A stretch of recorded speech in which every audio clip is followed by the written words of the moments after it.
कि आप जानते हैं माननीय मुख्यमंत्री जी के नेतृत्व में 12-13 फरवरी को ग्लोबल इन्वेस्टर समिट का आयोजन लखनऊ में किया जा रहा है। बुलंदशहर के उद्योगपतियों ने भी इसमें काफ़ी बढ़ चढ़ कर के हिस्सा लिया है और उसी के क्रम में बुलंदशहर में आज एक दिवसीय इन्वेस्टर समिट का आयोजन किया गया है। हमारे जनपद के लगभग 200 उद्योगपतियों ने लगभग 15,000 करोड़ रुपए का निवेश किया है और उसका MOU साइन किया है। मैंने और SSP साहब ने जिले के सभी माननीय जनप्रतिनिधि, सांसदगण, विधायकगण आदि सभी ने आज एक दिवसीय कार्यशाला थी।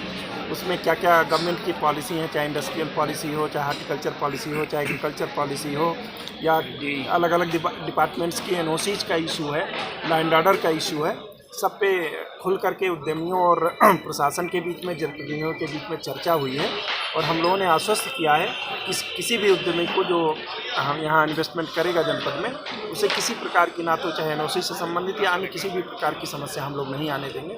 और सभी जो उद्यमी हैं वो भी इस बात से बहुत ही प्रसन्न है कि जो प्रदेश में लॉ एंड ऑर्डर का माहौल है, जो एक भय का वातावरण था जो समाप्त हुआ है और सभी खुली हवा में सभी सांस ले रहे हैं, किसी को किसी प्रकार से पीड़ा नहीं हो रही है, उसमें सभी लोग उत्साही होकर के बुलंदशहर जनपद में और उत्तर प्रदेश में निवेश कर रहे हैं और उन्होंने इस इन्वेस्टमेंट को और भी बढ़ाने का हम लोगों से वादा किया है। सर, उद्यमियों ने जिस तरीके से इस कार्यक्रम की सराहना की है, निश्चित तौर पर इससे कहीं ना कहीं रोजगार लोगों को मिलेगा।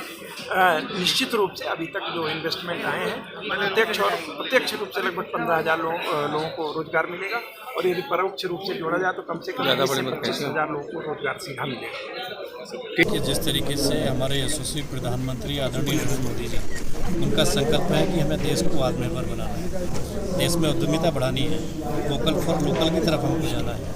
उनके उद्देश्य को पूरा करने के लिए, जनपद को, प्रदेश को आत्मनिर्भर बनाने के लिए प्रदेश सरकार के यशस्वी मुख्यमंत्री आदरणीय योगी जी के नेतृत्व में प्रदेश में इन्वेस्टर समिट शुरू हुआ है और इसमें आज उसी के क्रम में बुलंदशहर में मुझे लगता है कि प्रदेश के जनपद का पहला इन्वेस्टर समिट है और बुलंदशहर कई क्षेत्र में अग्रणीय है, चाहे वो दूध का उत्पाद हो, चाहे वो सिरेमिक टाइल्स का उत्पाद हो, चाहे गन्ने का उत्पाद हो, चाहे आलू का उत्पाद हो, चाहे सब्जी का उत्पाद हो, चाहे आम का उत्पाद हो। और इसको आगे बढ़ावा देने के लिए सरकार की विभिन्न योजनाएं, चाहे वो MSME की हैं, चाहे वो स्टार्टअप की हैं, जिसमें उनको इजी वे में लोन भी देने की व्यवस्था है, सब्सिडी का भी रूप है।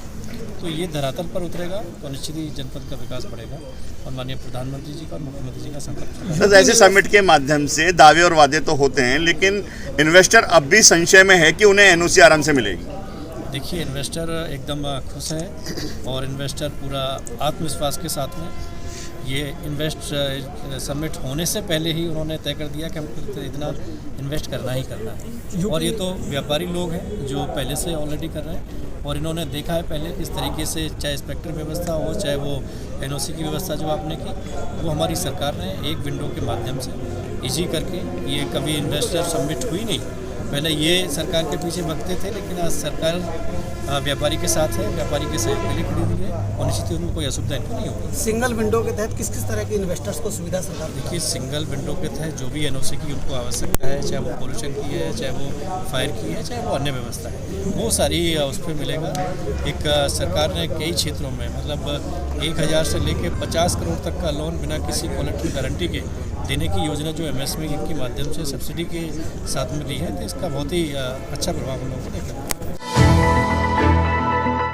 देखिए, उत्तर प्रदेश सरकार द्वारा माननीय मुख्यमंत्री जी का मुख्य उद्देश्य है कि सड़क दुर्घटना में होने वाली दुर्घटनाओं को कम करना, इसको 10% न्यूनतम लाना। हमारे देश में 50% से अधिक दुर्घटना होती हैं, तो हम लोगों के द्वारा एक अभियान चलाया जा रहा है और सड़क सुरक्षा माह भी चल रहा है, जो 5 जनवरी से 4 फरवरी तक चलेगा।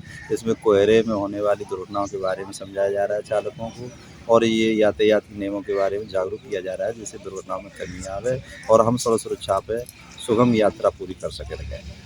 आज कुछ गाड़ियां जो बिना टैक्स जमा किए पकड़ी गई हैं, अहमदगढ़ थाने में पकड़ी हैं, कितनी गाड़ियां पकड़ी हैं और क्या कार्रवाई की जा रही है? जो गाड़ियों पर टैक्स नहीं जमा है और बिना फिटनेस के संचालित हो रही हैं, जिन पर जो रोड सेफ्टी के अंतर्गत आती है, जिसमें मतलब दुर्घटनाओं की संभावना बढ़ती रहती है, इसलिए इन अनफिट गाड़ियों को हमने थाना इसमें अहमदगढ़ में बंद कर दिया गया। 3 गाड़ियों को अभी तक हमने सीज कर दिया गया। तो किस तरह की कार्रवाई की जा रही है? और ये कार्रवाई लगातार जारी रहेगी और इस तरह से हम चेकिंग अभियान चला रहे हैं और जागरूक भी करते रहेंगे चालकों को समय समय पर, जिससे कि दुर्घटनाओं में कमी आवे, नशे में हालत वाहन न चलाएं, ओवरटेकिंग न करें, ओवरलोडिंग न करें और यातायात के नियमों का पालन करें। सीट बेल्ट लगाएं, हेलमेट लगाएं, ये सभी तरह से चालकों को जागरूक किया जाए।